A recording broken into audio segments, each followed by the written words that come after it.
Hi, Be Health Empowered family, and welcome back to another week of Excuse Me, Doctor.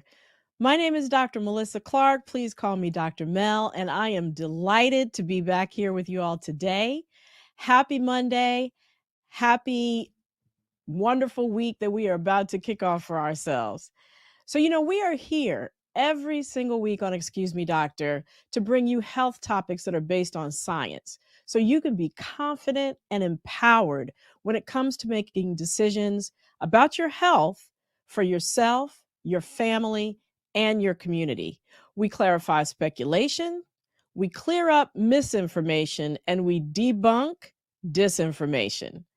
And we also let you know when things are changing. We keep you updated as our understanding of our health changes and grows and evolves. So we're streaming on YouTube and Facebook. For my newbies joining for the first time, please remember to hit subscribe if you're on YouTube. And if you're on Facebook, please hit that like button. I really appreciate you for that.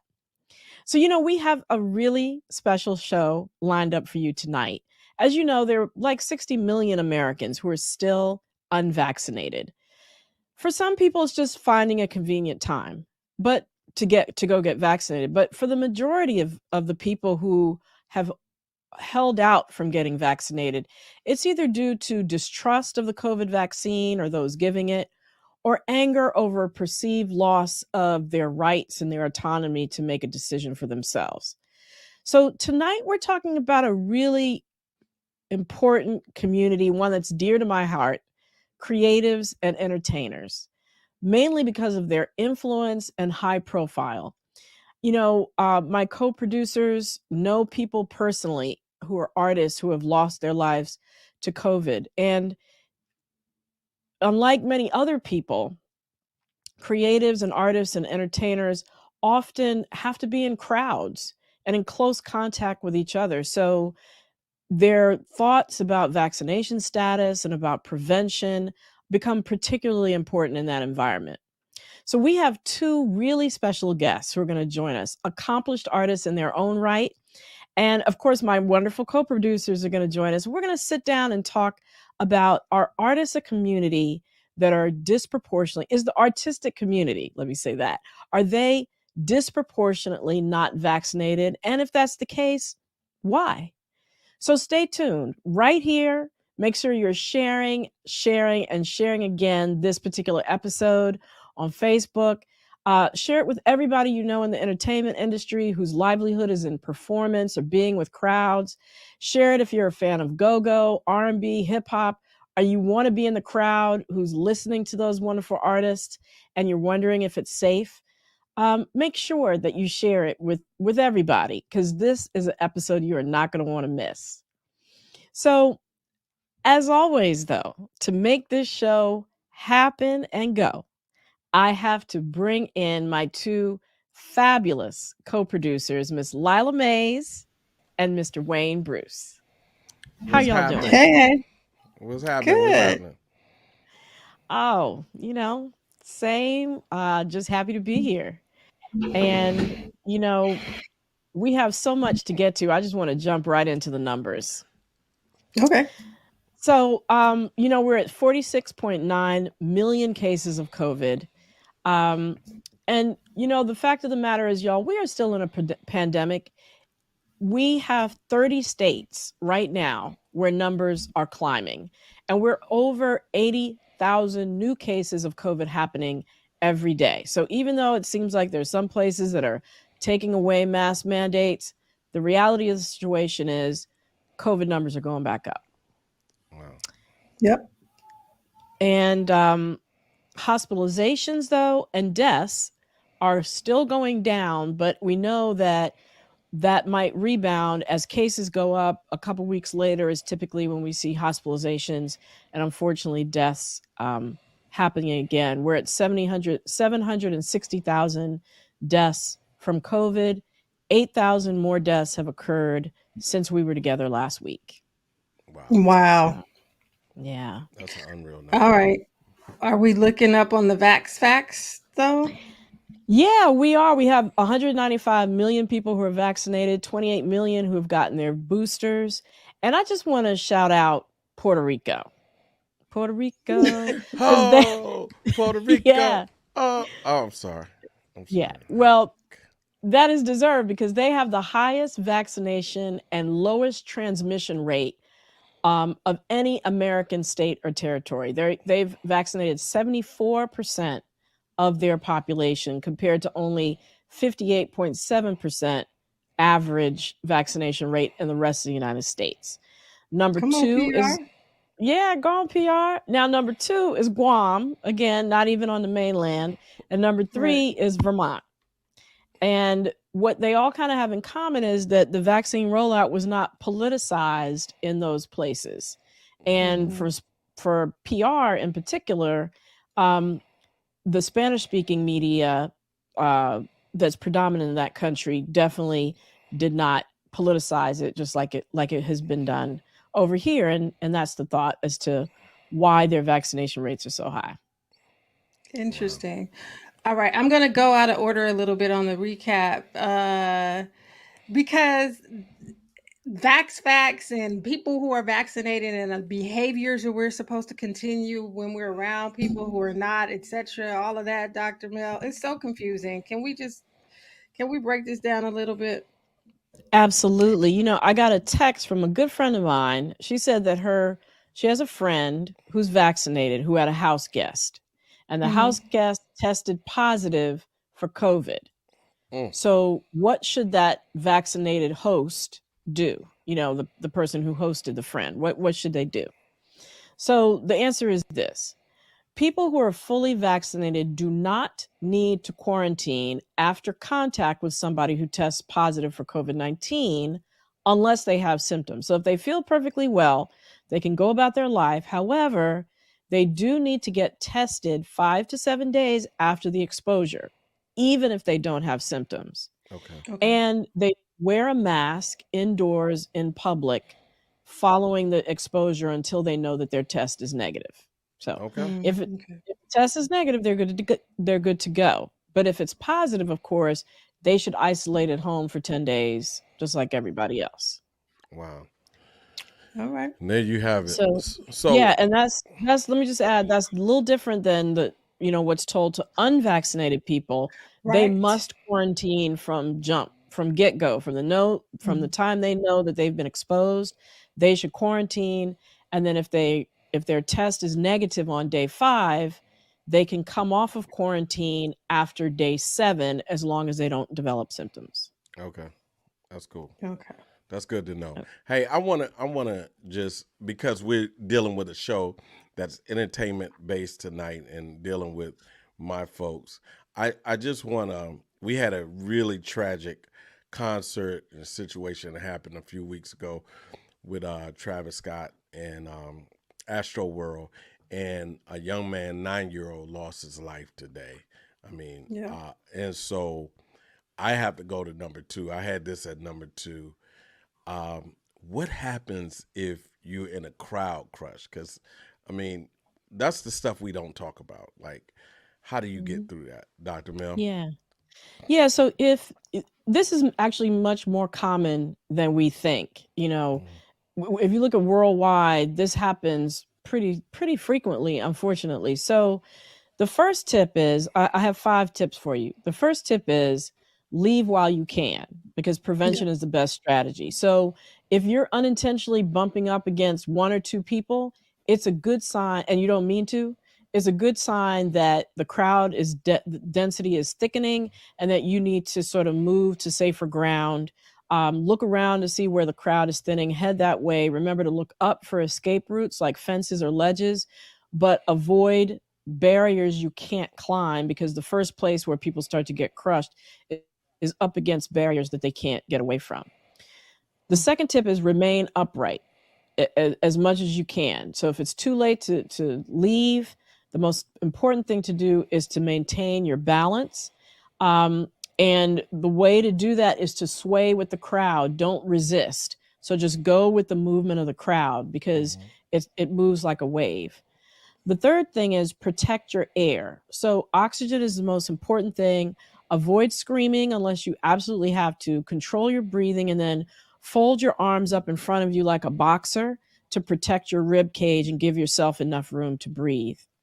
And then the next thing is, and I'll condense it down to 4. Help those around you. Research shows that mutually assisting other people is the key to avoiding tragedy. So, a united crowd, is more likely to survive than a crowd where everybody is for themselves, right? So, remain humane. Avoid tripping up those around you. Look out for the weakest members of the group. That's going to benefit everybody, yourself included. Thanks so much. Good tips. Those are great tips. And rest in peace to the 9 people now that Absolutely. perished. Okay. Yes. So sad. He had been in a coma, right? Yeah. Yeah. Yeah.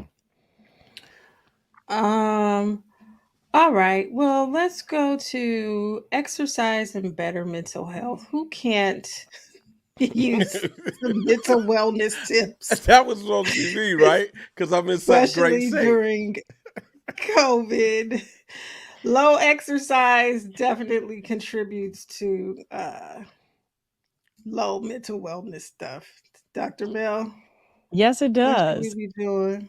And look, I read this and I have to say, this is me. I discovered walking during the pandemic, and it has been the key to my mental health for real, for real. So they did a study. They saw that low physical activity was associated with higher rates of anxiety and depression over a 3-month period of time during the pandemic. And the results were consistent across any demographic you can think about: young, old, white, Hispanic, Black, Asian. It didn't matter. The less time you spent outdoors was the higher rates of anxiety and depression compared with anxiety and depression scores compared with no change in time outdoors. So if you're not spending time outdoors, you have a higher rates of anxiety and depression. So even if you're not necessarily exercising, just getting outside, experiencing nature, getting some fresh air is bound, seeing some sunlight, getting that vitamin D in, bound to increase your mood. So All right. really important. All right. So you know what time it is. We you know what time it is, y'all? What time is Yep. What time is it? Debunk. Stopping misinformation in its tracks. it? Tyrone Twitterfinger said, I heard if I take the COVID vaccine, it will leave me paralyzed. So that's my reason for not taking it. Tyrone, I don't know about that. Excuse me, Dr. Mel, is that true? Well, let me put it in context, because we know that vaccines are not 100% safe. Nothing is. We've had 3.2 billion people who've been vaccinated against COVID worldwide. So we have lots more experience for all those people that wanted to wait and see, lots more experience beyond the clinical trials. And it turns out that an extremely rare side effect is seen with vaccines, but it's seen way more with COVID infection. And I think what Tyrone is talking about is Guillain-Barre, which is a nerve condition where it usually happens after a viral infection. So it's not unique to COVID. Your body can form antibodies to the sheath around your nerves, and it can result in weakness. So a recent study shows that it happens way more in people who are test positive for COVID-19 than in those who have received the COVID vaccine. So let me give you the numbers. The analysis showed that there were 38 excess cases of Guillain-Barre syndrome per 10 million people. So 38 per 10 million people after receiving one specific vaccine, the Oxford AstraZeneca vaccine. And that's most similar to the J&J vaccine in terms of the way they work. That's compared to 4 times as many after the COVID vaccine. So I want to also give you some other numbers. the risk of getting hit by lightning is 20 in 10 million. So not that far off from the rate of getting Guillain-Barre after the AstraZeneca vaccine. For comparison sake, also, there were 34 cases of flesh-eating bacteria among people who got tattoos last year. That's a rate of about 21 per 10 million. But I don't see people saying, oh, I'm not going to get tattoos because of that rare possibility of having flesh-eating bacteria that will devour your flesh and eat your arm or whatever body part the tattoo was in. And so just like that, because this is a very, very, very rare instance, it's not something that should seriously go into a decision about whether to get vaccinated, given that it happens much more in people who get COVID and it's extremely rare. So that's my answer for Tyrone.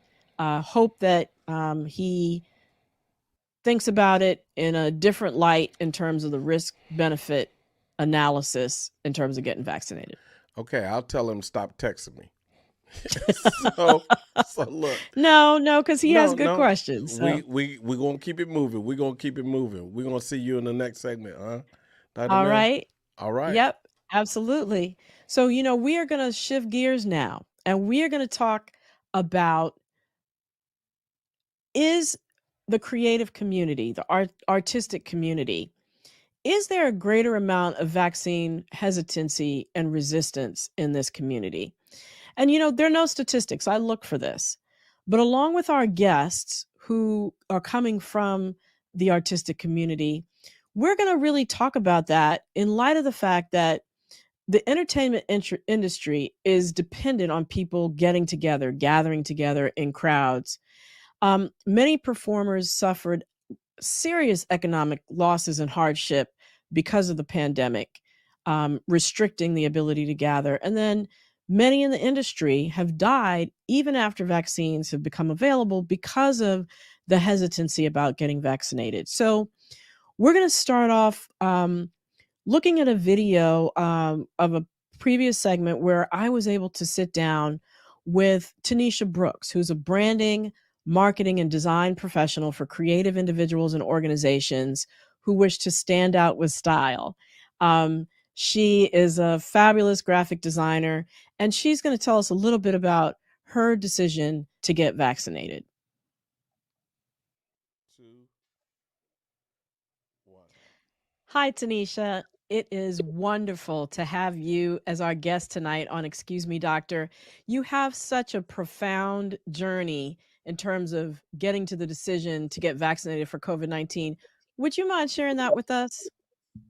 Absolutely. Thank you for having me. When the pandemic started, I was actually reduced in force, and so I was working mainly from home.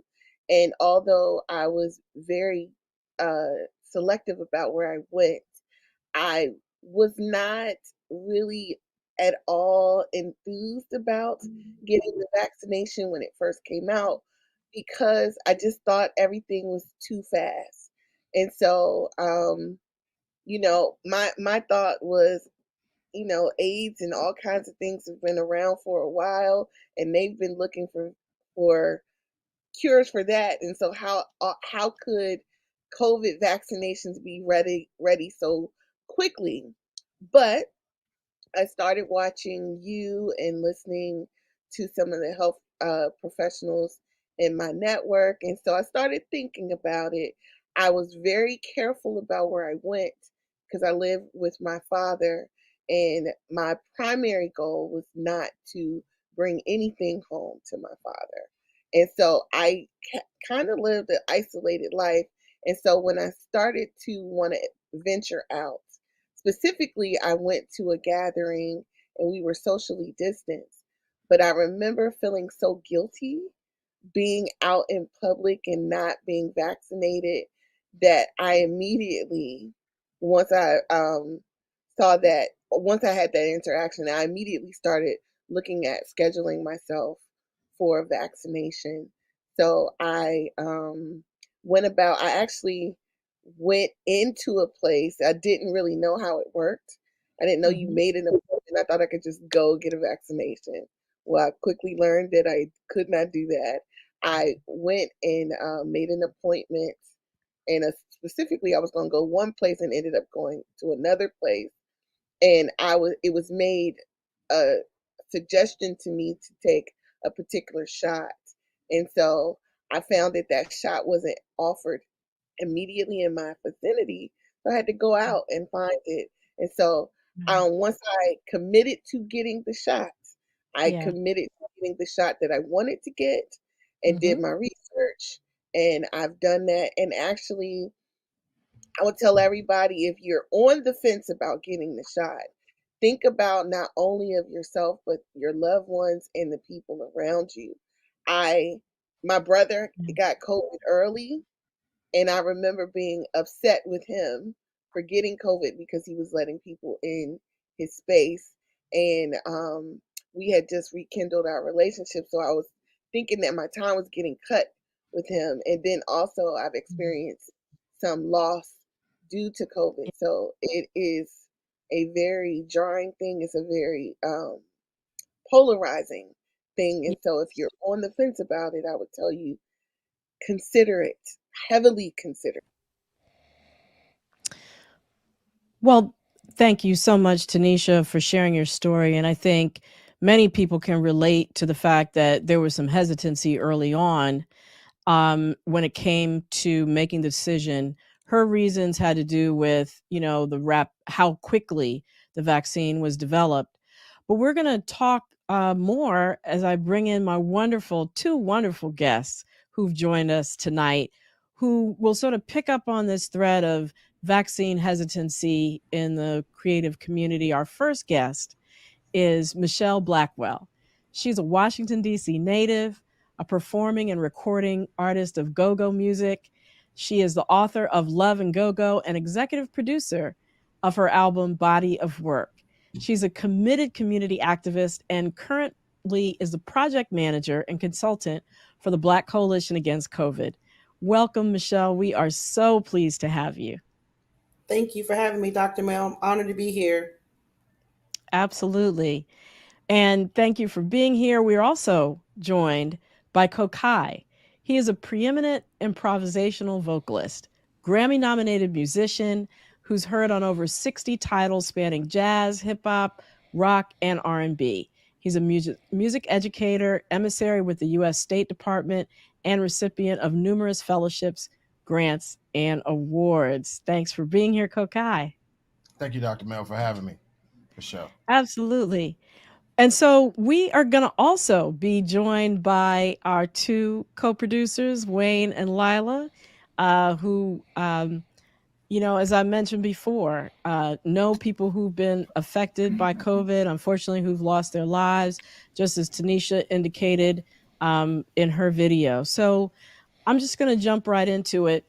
I'm going to start with Michelle. What are you hearing from your colleagues in the DC music community, especially the go-go community, and very maybe starting even more basic for our listeners in Alaska?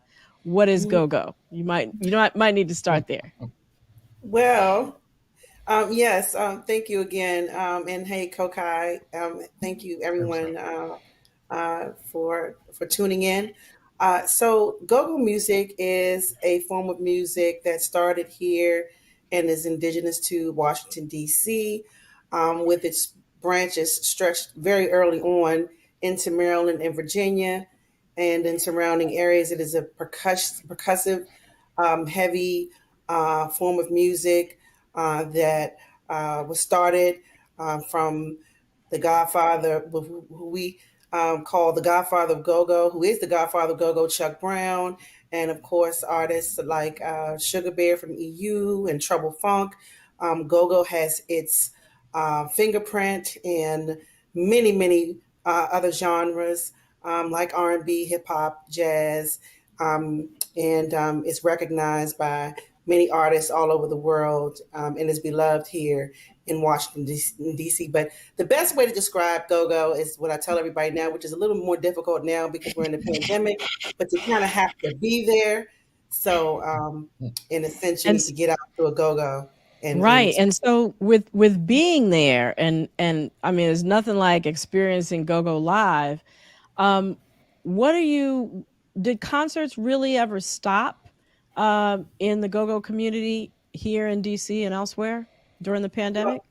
yes. So in the beginning, so the lockdown officially happened in the first week of March. I know that personally because that was my last show was on, I believe, March the 7th or 11th in 2020. And in DC, Maryland, and Virginia, there was a general lockdown. So no bands were playing. However, once word got out that there were certain parts in Maryland and in Virginia that were not as strict when it came to their gathering policy, some of the bands started to perform there. I would say late May, early June, maybe. They start to perform again. Not all, and not myself. I actually have not performed since the lockdown, and I know a lot of bands are performing, but I'm still biding my time, trying to wait until it's safer for me. And I'm kind of following the science. And but I'm looking forward to being back on stage, and I definitely am praying for my fellow artists and go-go artists and musicians and the fans themselves to just be safe. Absolutely. So, what are you hearing, Kokai, amongst your colleagues in terms of um, excitement about getting vaccinated? Well, I mean, the funny thing is that it's not everybody's not excited, right? You have the skeptics, and rightfully so. So, we're talking about a group of people, we're talking about mostly black and brown people who systemically have been subject to experiments, right, by the government over time, right? If we, people talk about Tuskegee experiments, talk about all the atrocities that have happened to us historically, and so, but people are starting to try to bring those same that skepticism into what's happening today. And some of the things that I'm hearing from some people that I respect is kind of weird because it's the similar thing to Twitter fingers do, asking wild questions like these are people that I know that have done many things before, and as musicians, as working musicians, we've already had to take vaccines. So before pre-pandemic, if I wanted to travel to Africa or China, I had to have the yellow card. Like they still required the yellow card to get certain visas in certain spaces. And that yellow card had vaccinations that you had to get, like meningitis, or you had to be vaccinated against malaria. You had to get it for yellow fever. You had to get it for hepatitis A, B, and C. Like those were all vaccines that you needed before you could travel out of the country. And so what I'm finding is some people are like, yeah, I can't get this vaccine because, I don't know what they're putting in it, or the government wants to track you, or weird. It's all sorts of stuff happening. But I think what happens is because we've been in a pandemic and people have been sitting in the house with their thoughts for too long, sometimes, your thoughts plus sci-fi be out there. Yeah. You know what I mean? So, Makes sense. Makes sense. Yeah. Now, so Michelle, what are some of your thoughts as to why maybe some of your colleagues may be a little bit more reluctant to get vaccinated? Well, I've just observed. So first, I've been a full time performer since I'm going to say 2000, 2001, and I had always thought, and I know I'm not alone. I always thought that we were kind of an industry that was foolproof. Like there was nothing really that could stop, Mhm. aside from a bomb dropping on, on the country, people from partying. Like people were always going to want to party, no matter if we were in a recession, a depression. It didn't matter. You had your juke joints back in the day. You got your go-go's now. People always want to come out, and so I think the industry was shocked, in particular the go-go industry or just the entertainment industry was shocked Mm-hmm. that we were affected so thoroughly by this pandemic because we're so dependent on people coming out and things of that nature. So I think there was like this ambivalence towards the whole idea of COVID. We're just disgusted by the whole thing. People are losing thousands of dollars. So anything having to do with whether it was social distance, gatherings, masks, all of that was kind of, the opposite of what, you think about when you're going out to have fun. Mhm. And so when the vaccine, came on board, that was just yet another something else, I think, that just made, that by then I think people were already kind of turned off by the whole situation. So that, I think that probably plays a role. Yeah.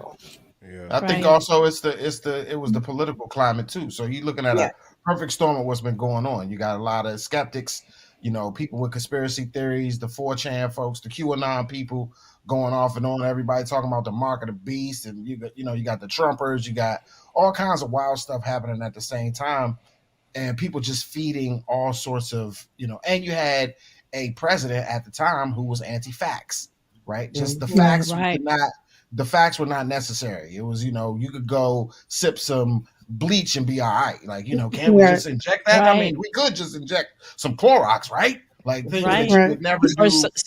Or shine some ultraviolet light in us. Exactly. Yeah. Like, so all the crazy, and then like attributing the virus to a specific space. And if, like, honestly, it just felt to me like I have to be watching. This is a movie. This is a sci-fi movie, because people are spouting sci-fi facts. They spouting the sci-fi conspiracies, and then we living in sci-fi because you got the president talking about, if I shine a light on myself and drink Clorox, we'll be fine. Like, don't believe those scientists. Believe my friend over there who's never had a degree in anything except English. Like, come on, dog. Like, it was that type of thing. And I think that exactly added to it. Yeah. You muted, Doc. Doc, we can't hear you, Dr. Mel. You got to come back. Michelle, I have a question for you while we're waiting on Dr. Mel. So you haven't performed since the early shutdown.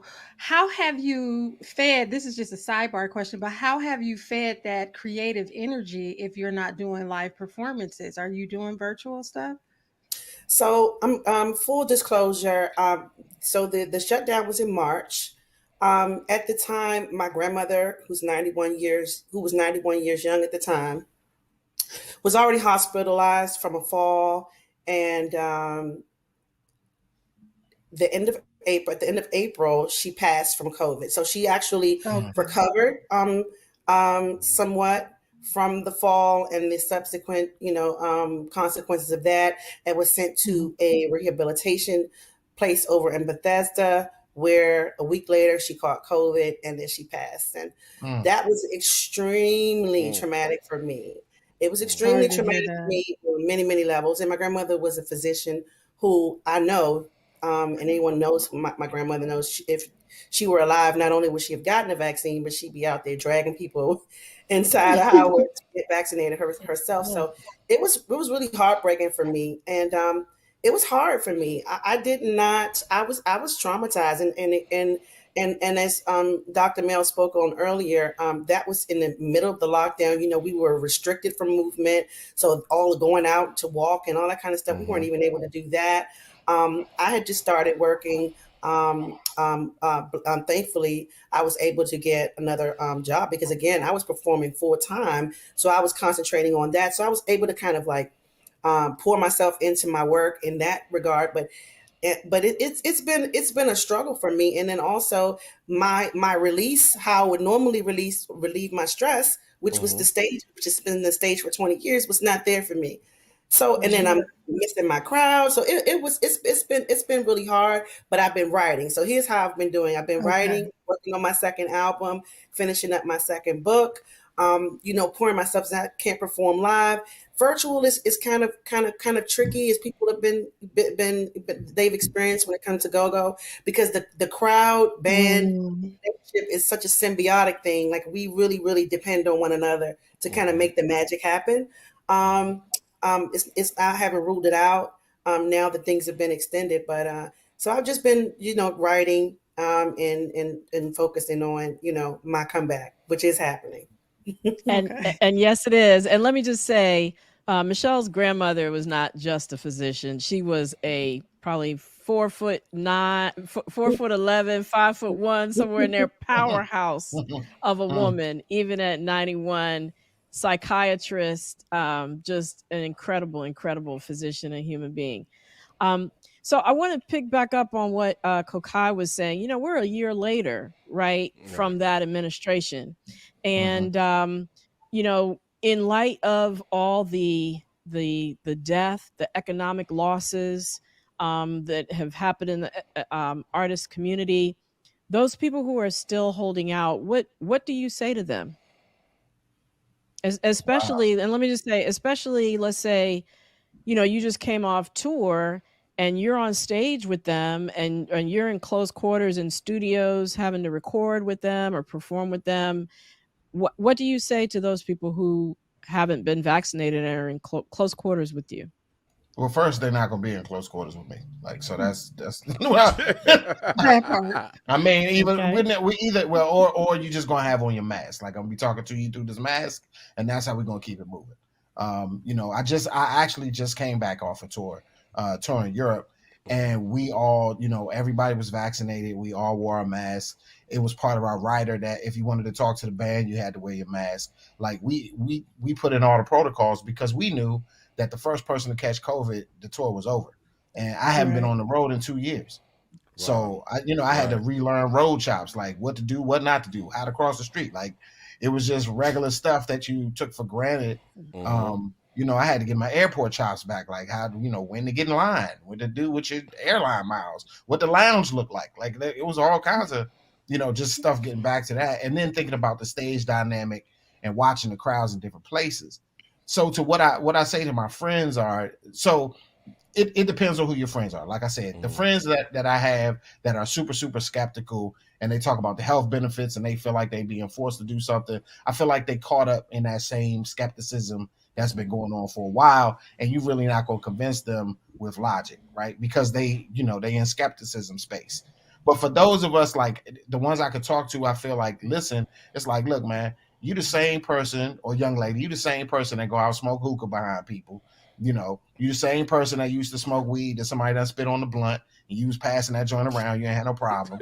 You was the same person that went and got the yellow card, you know, and got all the shots before you had to go to a foreign country. You drink after people. You would drink the Henny out the bottle right after somebody else. You was, you know, we all, you know, we know you was flagrant in your dealings with folks. You know what I'm saying? Because you know, you big wild geeking out this job. Like, so all of that stuff, like, come on, Slim. Like, a vaccine, really? Like, oh, the government's trying to track me, but you walk around with a cell phone in your hand, A you new know, cell phone. right, a brand new cell phone with the chips in it, right? Right. I don't want you to have, you know, they can't come. I don't want them all up in my DNA when you got a biometric passport. Like, come on, Slim. Like, all the stuff you did, they already got facial recognition. You already in the Come on, system. You Kokai. already done stuck your fingerprints on everything. You touch everything all day. You got your fingerprint in your car. You think your car ain't connected to the internet while you walk around with Apple CarPlay or Android CarPlay in your car? Come on, Slim. You use GPS every day. They tracking you. It's been Facebook already been tracking you. You on Facebook 9 million times a day, halfway putting all your information up there, answering every question in the book. You know what I mean? That they ask you, what's your first puppy name? And you out here, Big Red. That was my first puppy. Like, you just out here giving up all your information, giving up all your biological data. You out here already put yourself all up in the system. Why you tripping now? Like, this is the hill. Like, Hennessy and Coke, and then follow that up with the blunt, and then go smoke hookah, and then rub on 5 people way before the pandemic, you know, and then tell me your face itch, you know, later. Now you want to talk about you safety. Now I'm about safety. Like, I don't want to catch nothing. Like, come on, stuff. Killing Well, me. you Uh, make some I can't. excellent points there. You make some excellent points, and yeah, I mean all of that ditto. Um, so Michelle, I want to ask you. You know, a lot of artists that I talk with are very much into being holistic and natural health and natural medicine. I know I've heard Dr. Sebi's name come up a lot, and are very much into, you know, their natural medicine proponents.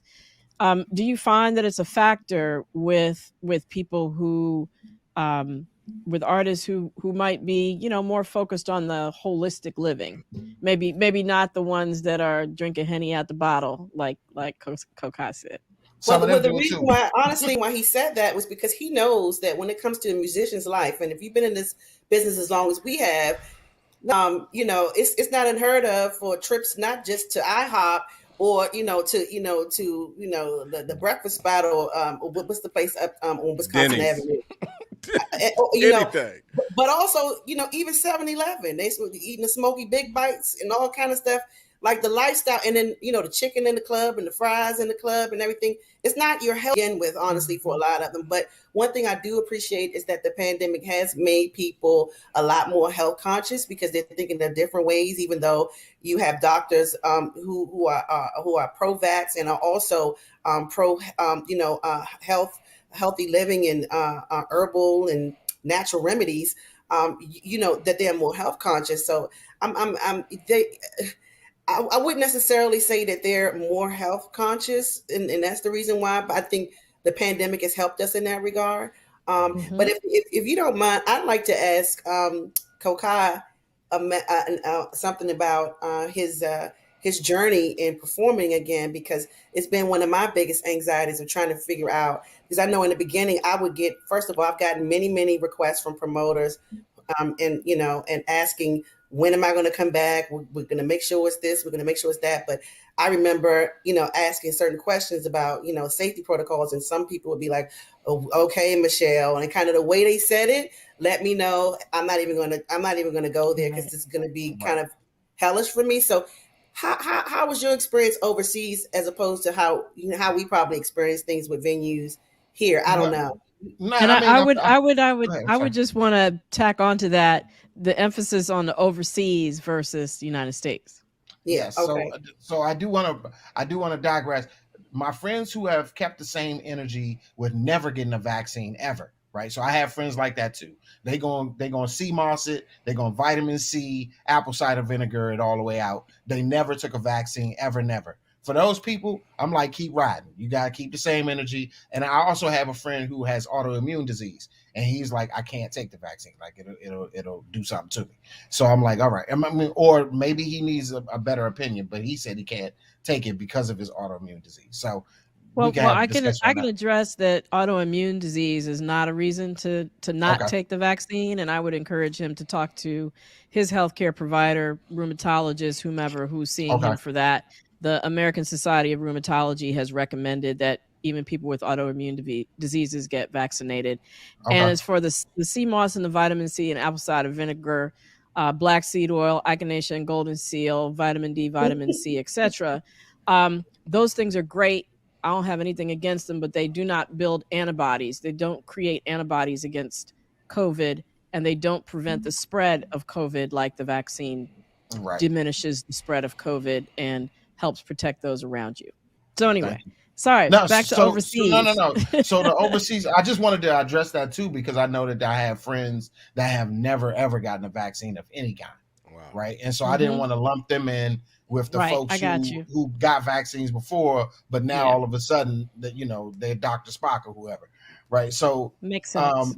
So for the overseas thing, like America's typhoid Mary when you talk about being overseas on tour. So other protocol, and other countries that had it just as bad as us, their protocols are way different. So the way that we had an excellent tour manager. Shout out to my man Dimitri, who is an excellent tour manager, because he's a nice fellow, but when he got to be mean, he mean, and he's not. He's like, no. The writer said, like, so that was one of them things. So if you're not the person, like Michelle, I would say this: if you're not the person that want to tell people no, go get you somebody who thorough. Like, I'm not. You're gonna spray the microphone. You're gonna spray the microphone, and everybody gonna wear their mask, and you're gonna spray all the microphones. And this is how we're gonna do this. And it's gonna be 6 feet from the edge of the stage to the audience. And it's gonna be, if you want to come talk to me and you don't have no vax papers, then you need to put on this mask. Like, it's just that. That was the thing that made me feel comfortable. Because trust me, I was nervous. I was super nervous getting on the plane. I was looking at people funny. I was getting ready to snitch on everybody who had their mask under their nose. I'm like, what are you doing? He got his mask on his nose. Like, he coughing. Like, I was just like, nervous. Listen, I was snitching. I was like, somebody over there coughing. I don't understand what's going on. Somebody need to get them. That's particulates in the air. Right. Like, Right. I was out there. Right. So yeah, of course. But when I hit the stage, when I saw what everybody was doing, that was the thing that made me calm down, because I was like, oh, everybody trying to have a good show. And in Belgium, in particular, that was my first stop. Everybody was, not only did they have to have the green pass, which is the universal pass that the EU has, that the United States has not figured out yet, how to get a universal pass so everybody who's been vaccinated could just show a QR code, which makes a lot of sense, but we seem to can't get it together. The European Union has done that. Right. Well, I think that has to do with how political it's been over here. And I want to make sure we get in some audience questions, because I know they're out there. So Wayne and Lila, what you got? What you got? Lie? So this question is for everybody. Wayne, Dr. Mel, Kokai, and Michelle, are you all aware of any resources for creatives who may not have insurance? So this is beyond the vaccination. What free or low cost resources are available to creatives who don't have insurance, particularly in the DMV area? Obamacare. Yeah, I was going to say, and if you're talking about health insurance, the ACA is the way to go. I mean, they have the Maryland Exchange, the DC Exchange, the Virginia Exchange, right? And that's honestly, what I've been using since 2008, 2009, when the ACA was passed. As an entrepreneur, I was very grateful when I was able to finally afford it. And we're still talking about spending hundreds of dollars a month, but it wasn't quite what it could have been had that not happened. So if you don't qualify, then there are measures to help you out. And then also they have things out there for creatives. If you've had economic hardship, look into that. Call your local councilman, and find out what they have offered. They just did a go-go grant for go-go artists and musicians who suffered hardship, and they have different programs, I'm sure, in different cities. But in this area, there are programs available. I would also like to say Music Cares. I was about to say. For the people, and you don't have to be a Grammy member. So that's a Grammy a Recording Academy program, but you don't have to be a Grammy member, and that's where some of us, fall short. I'm not a part of the Grammy, so I can't use that. No, it's especially for you. It's especially for you to come out and get taken care of by other musicians and other people who've poured into a creative's lives. So I would say that also. And then I would add, lastly, for those whose income doesn't qualify them for an ACA program, they can also consider Medicaid. That is also an option. And there are also federally qualified health clinics, also known as free clinics, quote unquote, that do offer excellent medical care. They'll see you on a sliding scale based upon your income. And you could just look them up on the internet in your city. So I want to go to some of the questions. Lila, that was a great question, and thanks for asking that. I want to go to some of the questions, and some of them are funny, and I'm going to get to, Lila and Dr. Mel always say that I don't get to people's questions who are a little different, right? Different. Can I say different? Different. Yes. Okay. Go ahead. Cool. Come on. But I'm going to take this one, because a person just looked at the panel. She's watching. She doesn't have any of our health records, but she says, I'm seeing a lot of comorbidities on the panel. Will that be included in the conversation? Okay.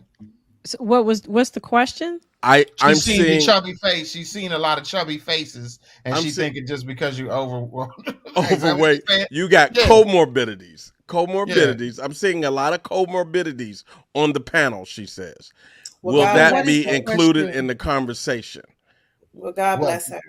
Okay. We've had several conversations about comorbidities, but go ahead, Dr. Mel. Go ahead, Dr. Yeah, Mel. I was just going to say that comorbidities, whether they be obesity, diabetes, lung disease, kidney disease, heart disease, sleep apnea, Mental health disorders, actually, depression and anxiety, all those put you at higher risk for COVID-19.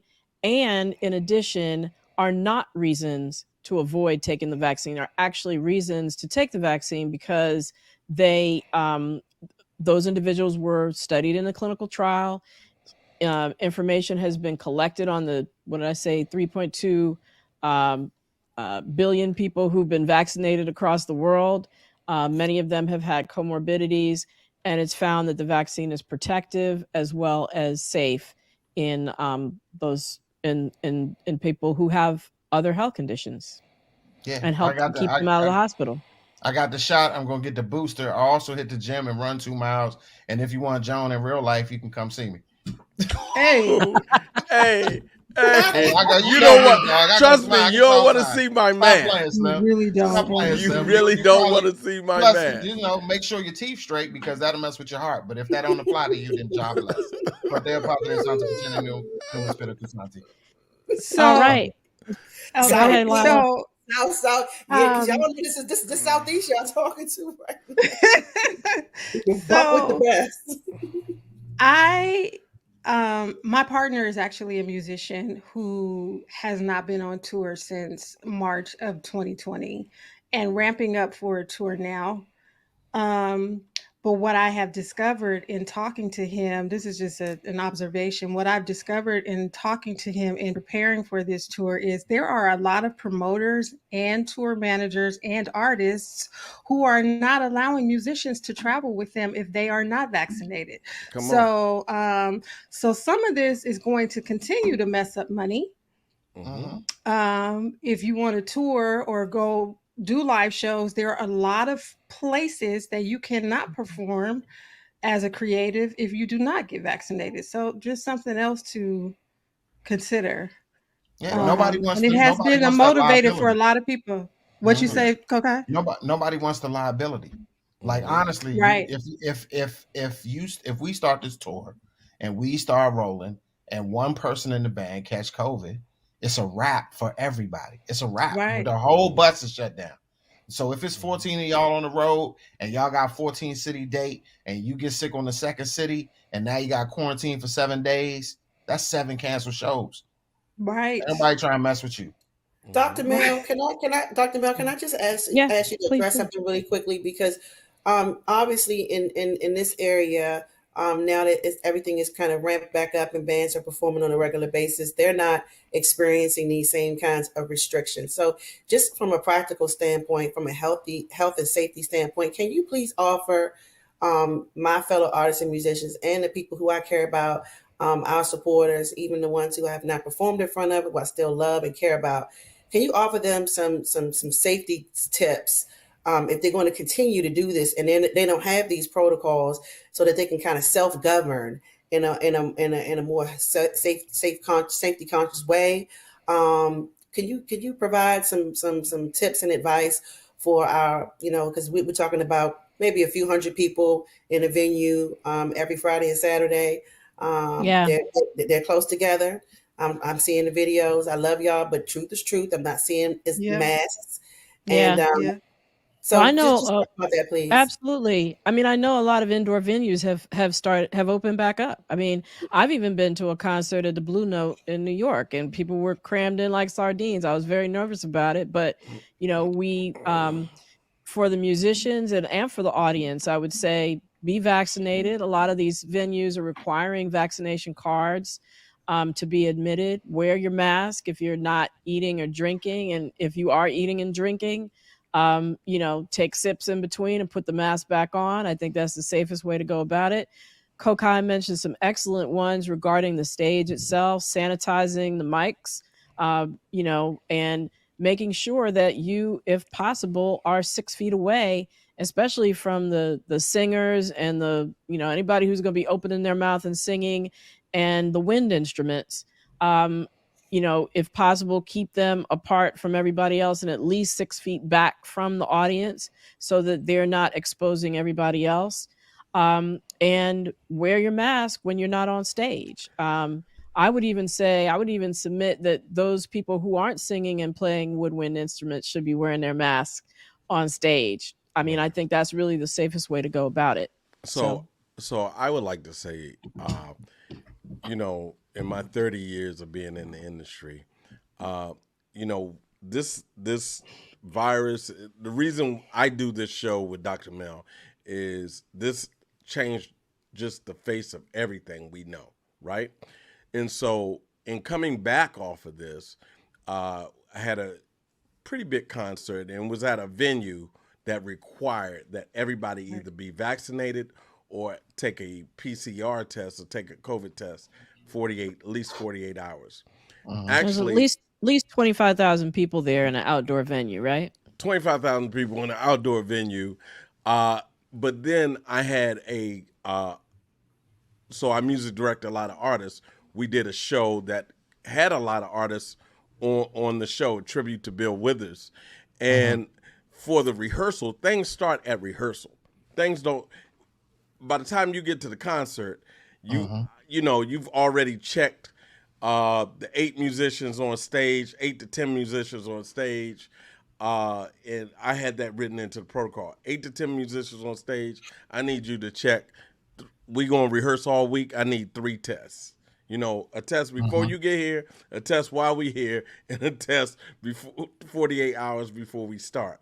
And that's important for making the artist feel comfortable. Then I was dealing with an artist the next day that wasn't vaccinated, and so who was a singer. So her prerequisite was you have to have a negative PCR test.